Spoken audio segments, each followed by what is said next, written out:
ମକର ସଂକ୍ରାନ୍ତିରେ ରାଶି ଅନୁଯାୟୀ ଏସବୁ କରନ୍ତୁ ଦାନ।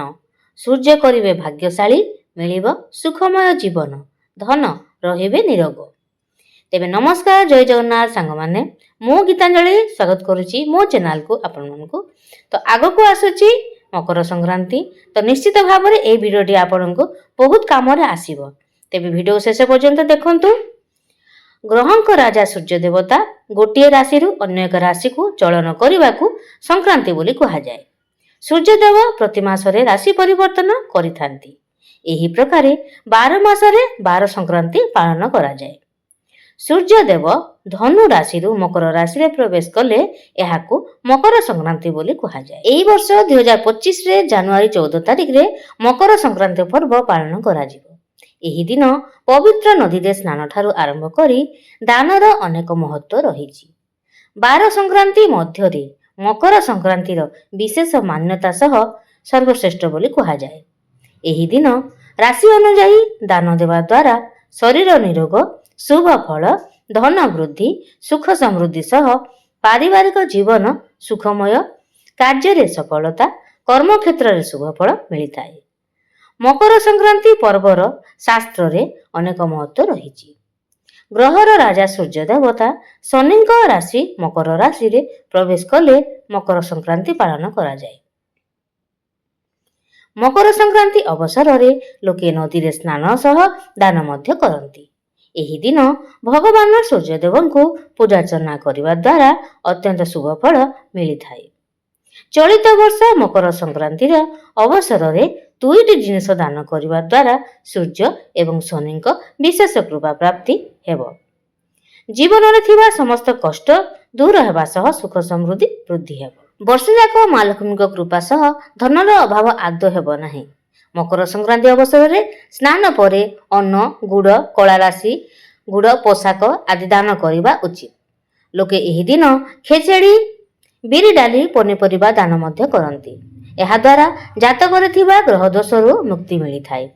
ପୂର୍ବପୁରୁଷଙ୍କୁ ସ୍ମରଣ କରି ଦାନ କଲେ ପୂର୍ବପୁରୁଷ ମଧ୍ୟ ଖୁସି ଏବଂ ସନ୍ତୁଷ୍ଟ ହୋଇଥାନ୍ତି। ତେବେ ଆସନ୍ତୁ ଜାଣିବା କାହିଁକି କରିବେ ଗୁଡ଼, କଳା ରାଶି ଦାନ। ମାନ୍ୟତା ଅନୁସାରେ ସୂର୍ଯ୍ୟଦେବ ପ୍ରଥମ ଥର ଶନିଦେବଙ୍କ ଘରକୁ ଆସିବା ପରେ ସେ ନିଜ ପିତାଙ୍କୁ କଳା ରାଶି ଅର୍ପଣ କରିଥିଲେ। ଏଥିରେ ସୂର୍ଯ୍ୟଦେବ ପ୍ରସନ୍ନ ହୋଇଥିଲେ।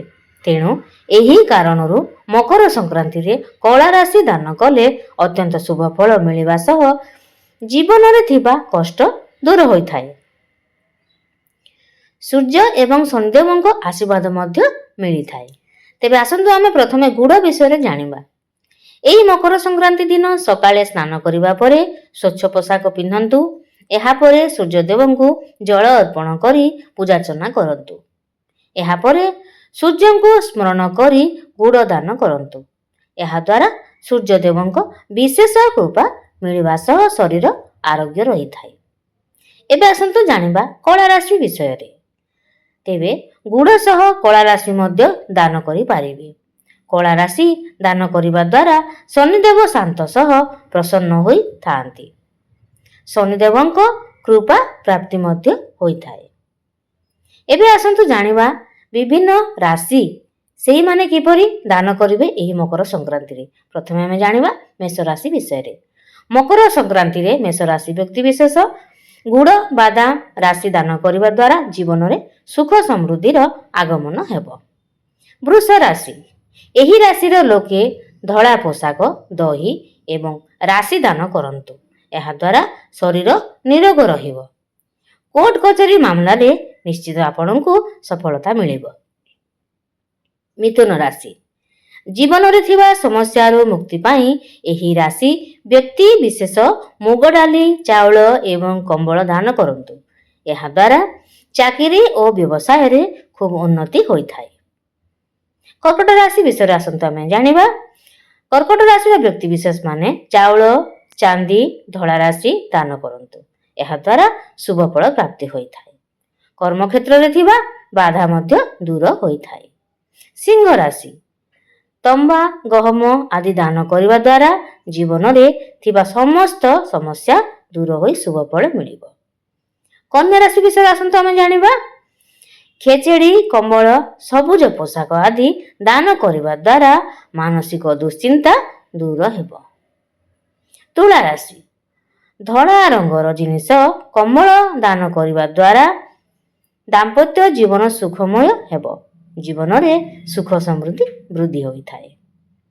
ବିଛା ରାଶି ଜୀବନରେ ହସ ଖୁସି, ଧନ ବୃଦ୍ଧି ଓ ସମସ୍ୟା ଦୂର ପାଇଁ ଲାଲ ପୋଷାକ, ରାଶି ଅସହାୟଙ୍କୁ ଦାନ କରନ୍ତୁ।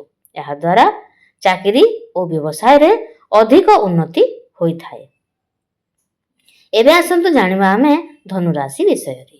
ଏହି ରାଶିର ବ୍ୟକ୍ତିବିଶେଷ ହଳଦିଆ ପୋଷାକ, ଖଣ୍ଡ ହଳଦୀ, ଗୁଡ଼ ଦାନ କରିବା ଉଚିତ। ଏହାଦ୍ୱାରା ଉତ୍ତମ ସ୍ୱାସ୍ଥ୍ୟ ଓ ଧନ ସମ୍ପତ୍ତି ବୃଦ୍ଧି ହୋଇଥାଏ। ତେବେ ଆସନ୍ତୁ ଆମେ ଜାଣିବା ମକର ରାଶି ବିଷୟରେ।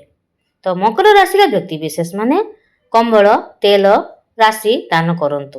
ଏହାଦ୍ୱାରା ଜୀବନରେ ଧନର ଅଭାବ ଦୂର ହୋଇ ସୁଖ ସମୃଦ୍ଧି ବୃଦ୍ଧି ହୋଇଥାଏ। କୁମ୍ଭ ରାଶିର ବ୍ୟକ୍ତିବିଶେଷ ମାନେ କ'ଣ କରିବେ ସେ ବିଷୟରେ ବି ଆମେ ଜାଣିବା। କୁମ୍ଭ ରାଶିର ବ୍ୟକ୍ତିବିଶେଷ ଲାଲ ପୋଷାକ, ବିରି ଡାଲି, ଖେଚେଡ଼ି ରାଶି ଦାନ କରିବା ଏହି ରାଶି ପାଇଁ ଶୁଭଙ୍କର ହେବ। ମୀନ ରାଶି ରେଶମୀ ପୋଷାକ, ଚଣା ଡାଲି, ଚାଉଳ ରାଶି ଦାନ କରିବା ଦ୍ୱାରା ସୂର୍ଯ୍ୟଦେବଙ୍କ ବିଶେଷ କୃପା ମିଳିଥାଏ। ପ୍ରତ୍ୟେକ କ୍ଷେତ୍ରରେ ସଫଳତା ମିଳିଥାଏ।